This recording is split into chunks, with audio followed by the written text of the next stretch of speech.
Gusto. Muchísimo por, por aceptar esta entrevista. Es de un tema que hemos tratado de darle seguimiento y es que desde el agua de Quito nos han mencionado que en Quito solo se trata el 3% de las aguas residuales. Correcto, hasta el momento lo que está en funcionamiento y resentimiento. Y quisiera preguntarle primero, ¿qué lectura hay de una capital que trata solo el 3% de sus aguas residuales? Es decir, o sea, en comparación a otras capitales, estamos bastante retrasados en términos de tratamiento, porque solo hay una estación, o sea, una planta de tratamiento de aguas residuales que no es capaz de dar razón, digamos así, a las necesidades de la capital, y a una capital que tiene bastantes millones de personas. Y son aguas residuales que no son reutilizadas. Grande parte de las aguas residuales sí pueden ser como aprovechadas por las personas para la irrigación de la producción agrícola. De esta forma, indirectamente, puede volver a entrar en contacto con las personas cuando no hay, por ejemplo, también la utilización de aguas del río para los animales o incluso para alguna actividad doméstica. Entonces, sí es algo que eventualmente podrá acumular contaminaciones en la población e incrementar los costos de la salud pública. Entonces, siempre he recomendado hacer esta inversión de capital necesaria que a largo plazo evita bastantes problemas en el sistema de salud pública. Entonces, esto es lo que intentamos como publicar en los últimos artículos, demostrando que prácticamente todos los ríos que uno analizó encontramos una contaminación no solo de microorganismos, pero también de metales, metales y otros componentes químicos que están fuera de lo que está estipulado por ley incluso. Ok, es en todos los ríos de Quito, pero el problema no se queda en Quito. No. El tema de las aguas residuales, ¿dónde de Quito, dónde está impactando directamente? ¿En qué provincias? Entonces, hay dos estudios que uno realizó como una evaluación preliminar. O sea, los estudios fueron realizados realizando tomas, buscando agua en un solo punto del año. Entonces, para un estudio completo deberíamos tener como varias muestras de agua de varios ríos, pero a lo largo del año, para ver si la contaminación era puntual o era sistemática. Entonces, los estudios que realizamos todavía son puntuales. Queríamos en el futuro realizar a lo largo del año.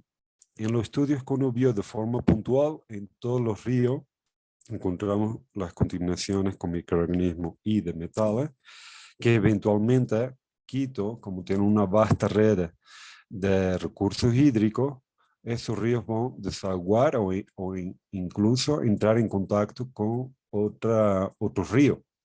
Entonces hay la dispersión de una contaminación que podrá ir desde la capital hasta la costa. Y esto ya fue publicado en un estudio como de 3 años, 4 años atrás, con metales y compuestos químicos y antibióticos desde Quito hasta Esmeralda. Entonces, eso sí lo había leído en un artículo publicado por algunos colegas que habían detectado que no solo en Quito detectaban contaminación, pero incluso hasta llegar a Esmeralda habían conseguido detectar todavía contaminantes. Entonces, haciendo esta comparación paralela, no quedaría sorprendido si las contaminaciones que uno encontró en los 18 ríos de Quito estuviesen diseminadas por una buena cantidad hasta donde van a parar a la costa. En cuanto a, también el gerente de MAPS me hablaba de que si bien hay el impacto en la costa, ya se puede hablar de un impacto a las Islas Galápagos. O sea, yo de eso no tengo ninguna pesquisa literaria o bibliográfica previa, entonces no Ya. me sorprendería si yo tengo algún estudio leído sobre eso. No, sí, sí, ya vi publicado que en Galápagos hay contaminación, ya encontraron contaminación, pero En el estudio estábamos haciendo como la contaminación derivada de las actividades humanas en las islas. No sé si ya encontraron provocadas de Ecuador continental, que llegó hasta Galápagos. Entonces eso no se debería comentar, no sé si es verdad o no. Pero sí vi reportado que las actividades, obviamente, de la población en las islas tienen consecuencias para el hábitat que se intenta preservar en el archipiélago de Galápagos. ¿Me puede detallar en qué años hicieron estos estudios sobre estos 18 ríos? Ya, entonces ese estudio fue publicado en 2020, pero en realidad las tomas del agua fueron a lo largo de 2017 y 2018. Entonces teníamos una estudiante de la maestría de microbiología que el tema de ella era recolectar las muestras de los varios ríos. Uno fue pidiendo los permisos al ministerio para poder hacer la recolecta y fue realizado a lo largo de ese año. Entonces, mientras se analizó, se escribió y publicó, nos tomó como 2 años, pero Claro. sí fue a lo largo de 2018. En cuanto a esto, ¿qué soluciones tempranas podría haber para empezar a tratar las aguas residuales, tomando en cuenta que, como usted decía, la planta de tratamiento no es suficiente y pues el gerente con el que conversé previamente me decía que se necesita una inversión millonaria para empezar esto? Entonces, a corto plazo, ¿cuáles serían las acciones? El corto plazo sería dividir la responsabilidad por las fuentes de contaminación, es decir, mientras no haya la posibilidad de establecer una red de tratamiento de aguas residuales por toda la capital, sería identificar las fuentes de contaminación a nivel industrial, a nivel agrícola y a nivel de la actividad antropogénica, es decir, las actividades de las personas día a día en la ciudad, y en las fuentes de contaminación intentar bloquear, digamos así, o filtrar parte de los contaminantes. Y eso sí es posible, es una de las tácticas normalmente utilizadas en otros países en que empiezan a implementar una legislación para que en la industria empiece a colocar un tratamiento previo de los residuos, minimizando entonces la contaminación, que sea química, que sea de metal, que sea microbiana, y cuando vaya para los ríos ya está en menor cantidad, esto a largo tiempo, mientras el sistema del gobierno consigue entonces construir todas las plantas de aguas residuales necesarias en paralelo. Entonces la primera medida que se podría implementar sería crear la legislación para que la industria, por ejemplo, no sé, del cuero, de las tintas, de las carnes, hagan un tratamiento previo antes de descargar los residuos.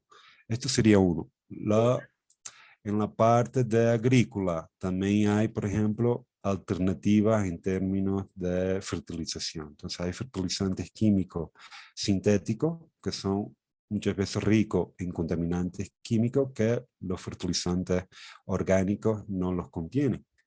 Ya. Entonces, por ejemplo, tomar o incentivar medidas para que en la agricultura se utilice fertilizantes y otros compuestos más degradables para minimizar el impacto. Y a veces los gobiernos lo que hacen es una ausencia de impuestos. Entonces, en las vías más biodegradables y más amigables al ambiente, como que reduce el impuesto y los productores de esta forma más fácilmente pueden utilizar metodología agrícola más amigable para el ambiente. Porque a veces lo sintético es lo más barato y en términos de una producción agrícola, el productor, principalmente cuando no tiene recursos grandes, se queda tentado a utilizar lo que es más barato y el sintético. Entonces el gobierno podría como facilitar la utilización de productos amigables al ambiente, minimizando o poniendo ausencia de impuestos para los productores. Y a nivel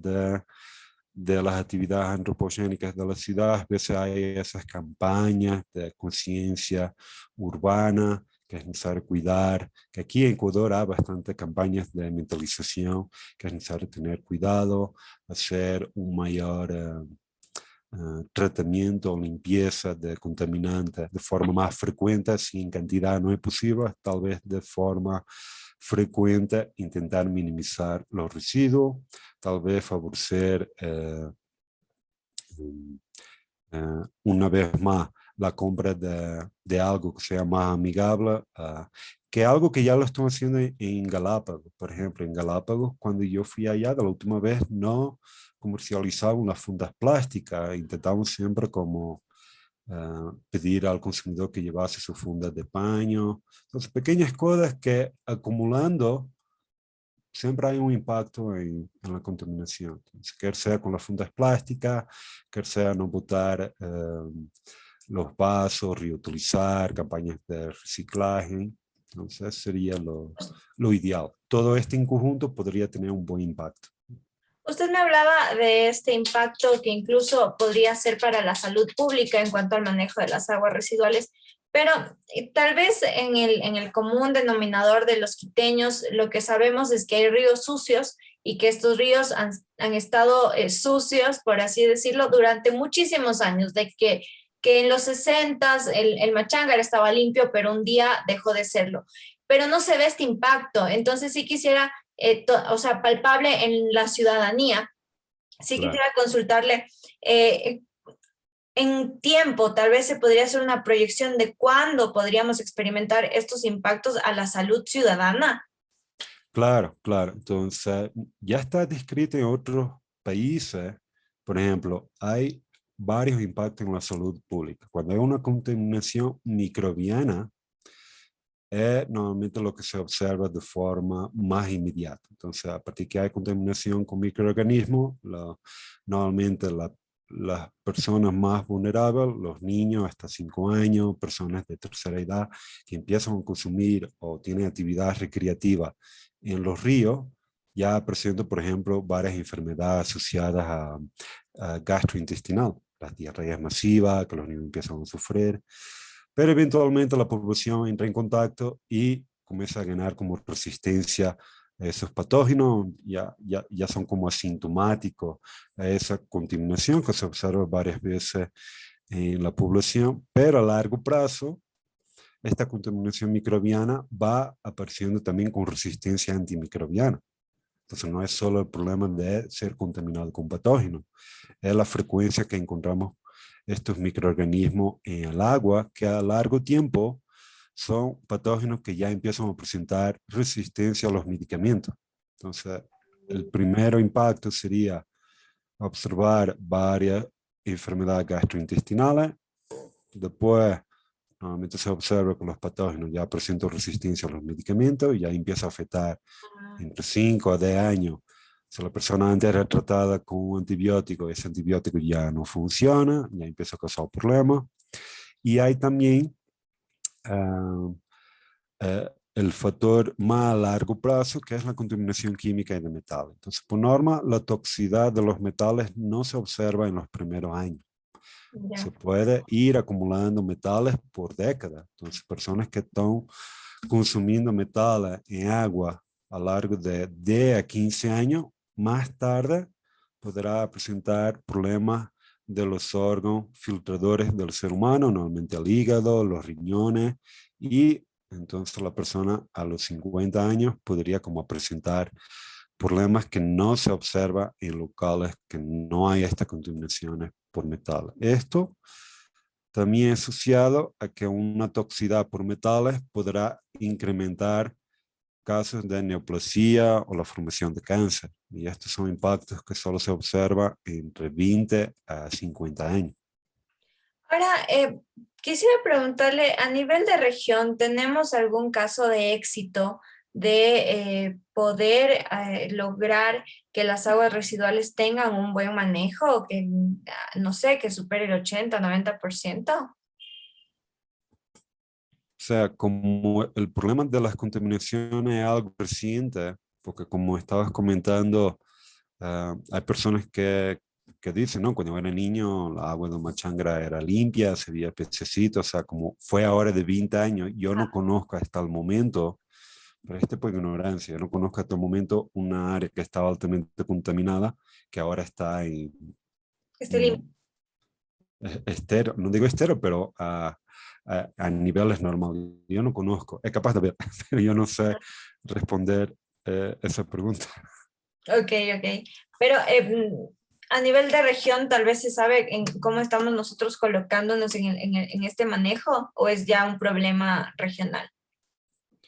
O sea, un problema regional en términos de, que, de los contaminantes y el Ajá, tratamiento. de aguas residuales, de tratamiento de O aguas. sea, yo lo veo reportes en varias ciudades de acá, entonces en Cuenca, en Machangra y en Guayaquil, que es más obvio, sí se observa durante los últimos 10, 15 años esta contaminación y solo ahora se está como tomando las medidas de intentar implementar tratamientos de las aguas residuales. Entonces no considero que la contaminación que uno observa en Quito sea algo único, regional. Entonces se observa prácticamente esto en todos los centros urbanos que tienen una cantidad, una densidad poblacional grande, Quito, Esmeralda, Guayaquil, Cuenca, todo, en todo ello hay reportes de estudios científicos que la contaminación sí se observa de forma incrementada.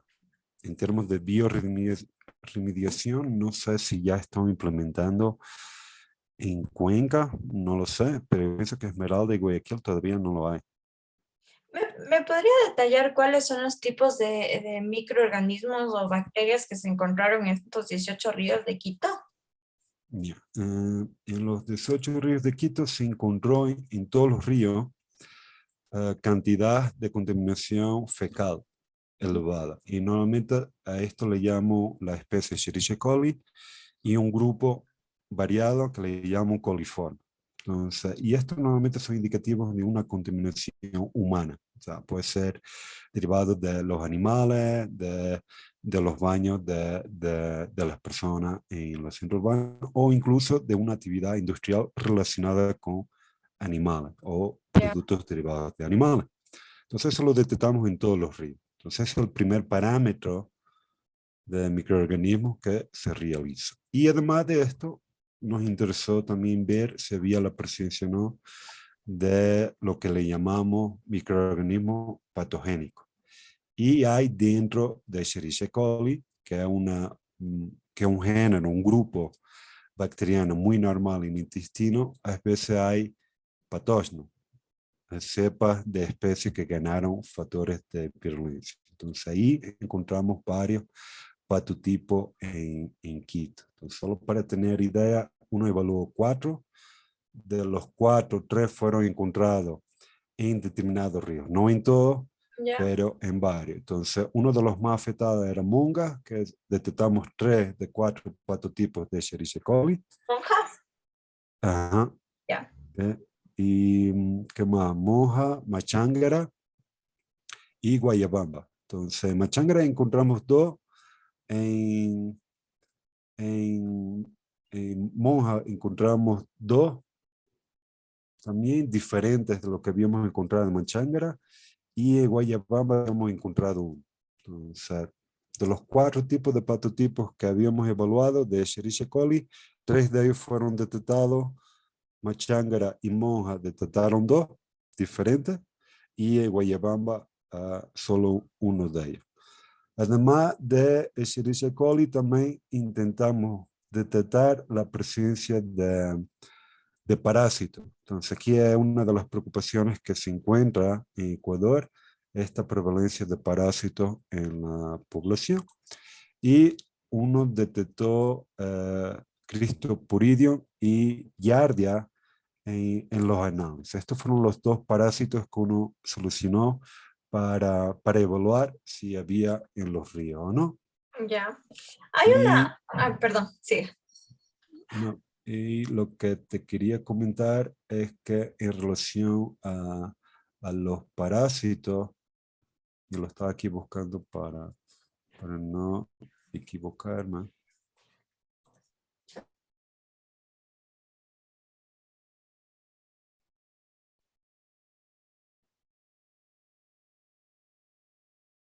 Ya.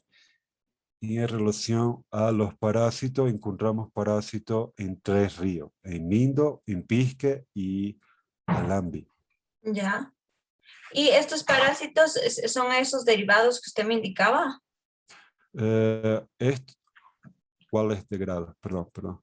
No, que de las bacterias que usted me había indicado decía que se derivaban otros microorganismos, serían estos parásitos. No, estos parásitos fueron detectados de forma individual. Entonces, Ah, cogemos ok. estos dos parásitos, los Cristoporium y Giardia.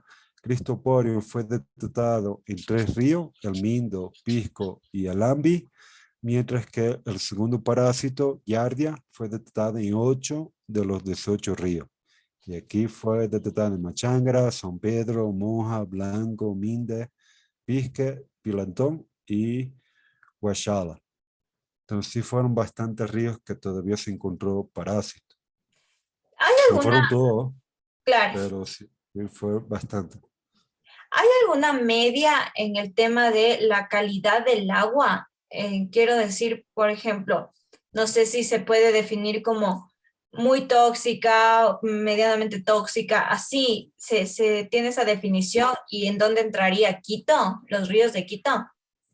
Eso sería complicado responder porque uno solo hizo la identificación de parásitos, no cuantificamos el parásito. Normalmente en la ley, y acá en Ecuador hay la legislación nacional, TUSMA, y ahí tienes los valores para Ya. los parámetros de coliforme y Escherichia coli, pero no hay una clasificación entre, hay la referencia normal y a partir de ahí es considerado contaminante, pero Ya. no hay acá en Ecuador en la ley como tóxico, muy tóxico, Mm, extremadamente tóxico. ok, Normalmente lo hacen como en los estudios, hay varios países que lo hacen, pero no es que haya una legislación para eso. ok, Que yo, entiendo. que Eh, yo conozca, que yo conozca no hay. Entiendo. Ahora, para ir cerrando el tema, usted me ha hablado también de lo que tendrían que hacer las autoridades, el tema de legislación y lo que tendrían que hacer desde la ciudadanía, enfocado más a este tema de las industrias que también contaminan. El ciudadano común, el ciudadano que está en su casa, ¿cómo puede aportar en este tema de las aguas residuales? En relación a la industria o actividad de cada.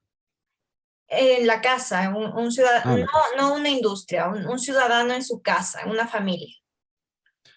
Entonces, ahí depende, porque si estamos hablando de la zona urbana, o sea,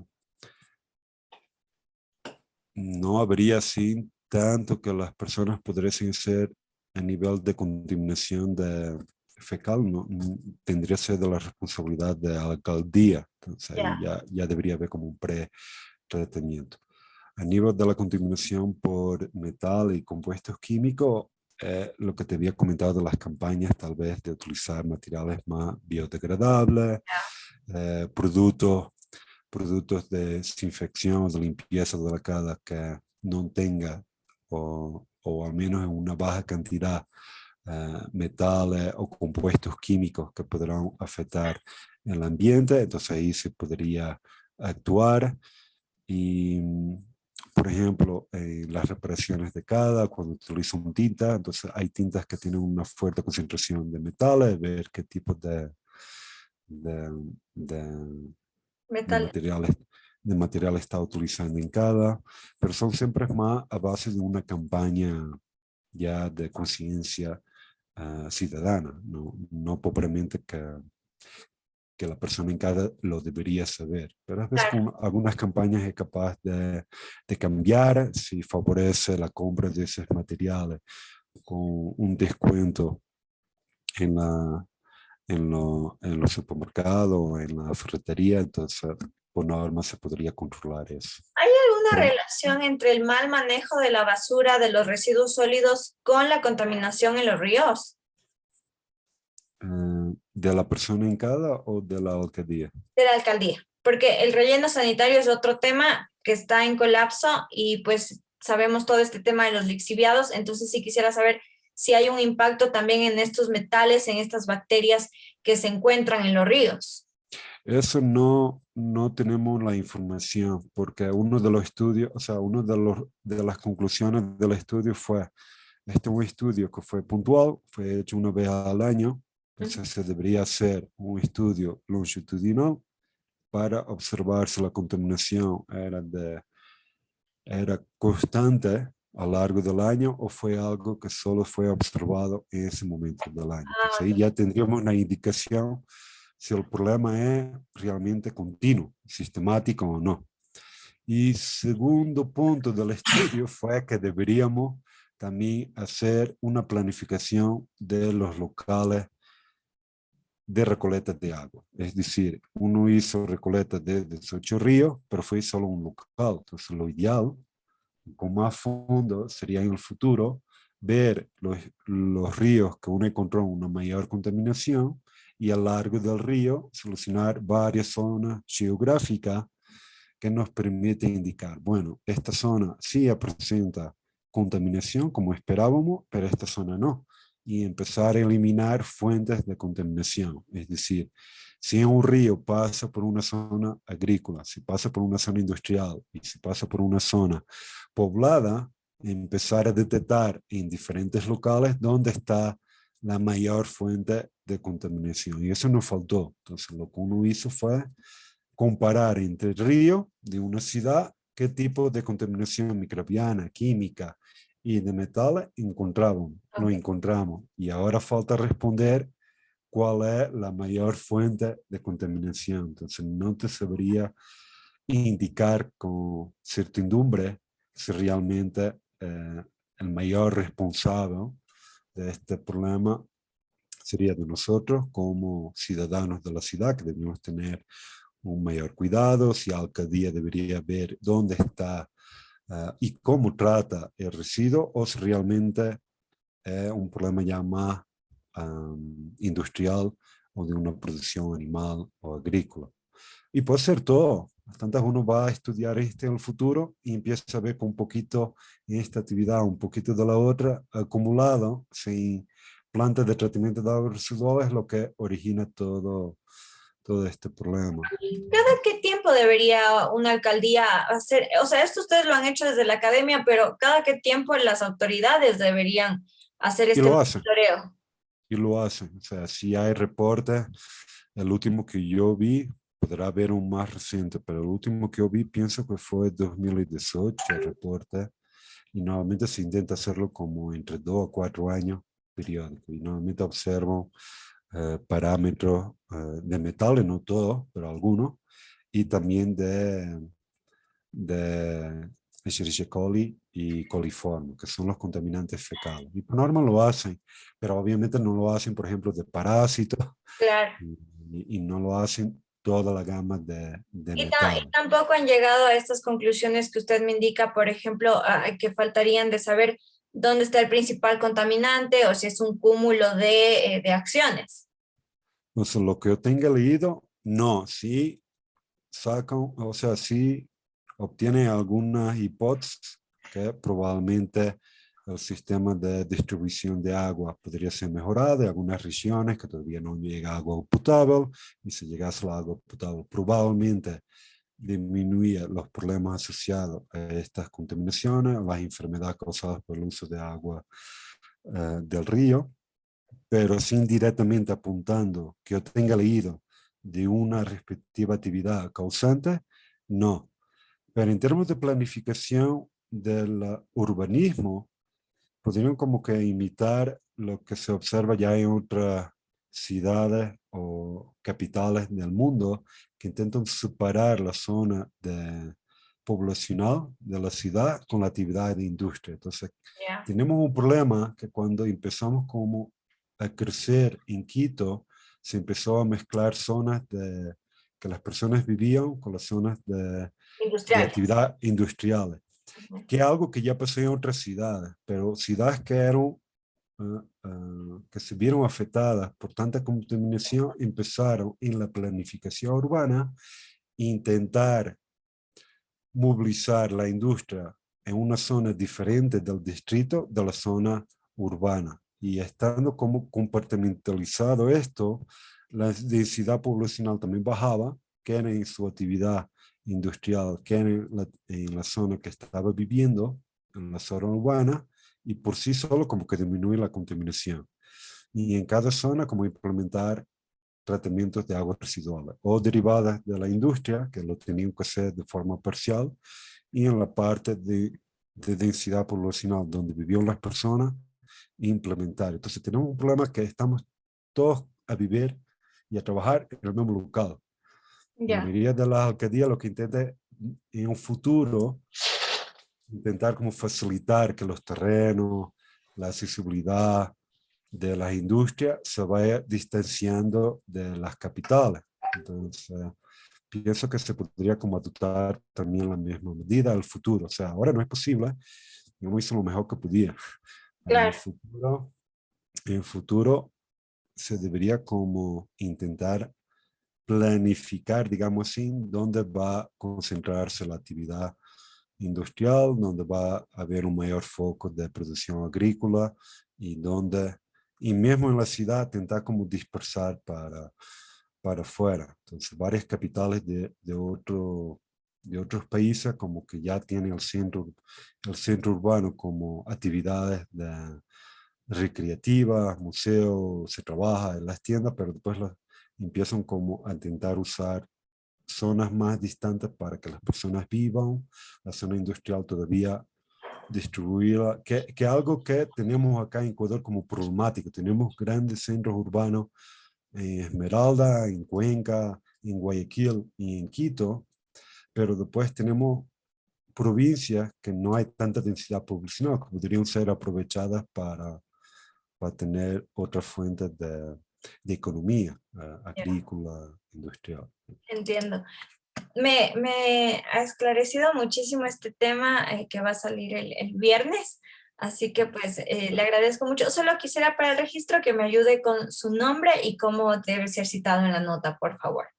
Ya, mi nombre es Antonio Machado, como el poeta español, igualito Antonio Machado, ¿Ya? y yo trabajo en el Instituto de Microbiología de la Universidad San Francisco de Quito. Soy profesor a tiempo completo, pero también investigador a tiempo completo.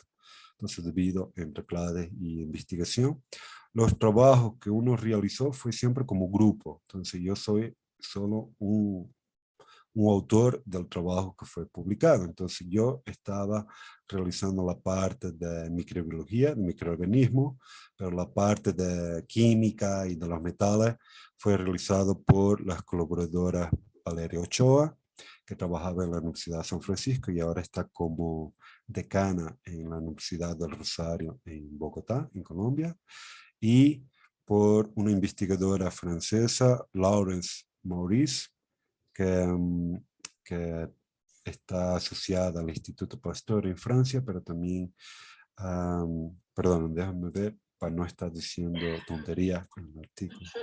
Ok, ya. Yeah. Y ella también está asociada a la Universidad Andina Simón Bolívar, Ok, acá en Quito. perfecto. Antonio, pues le agradezco muchísimo, ha sido un gusto conversar con usted y pues yo le comparto la entrevista. Muchas gracias. Muchas gracias, le agradezco. Y buena Está muy suerte. bien, hasta Dale, luego. que le vaya bien. Hasta luego.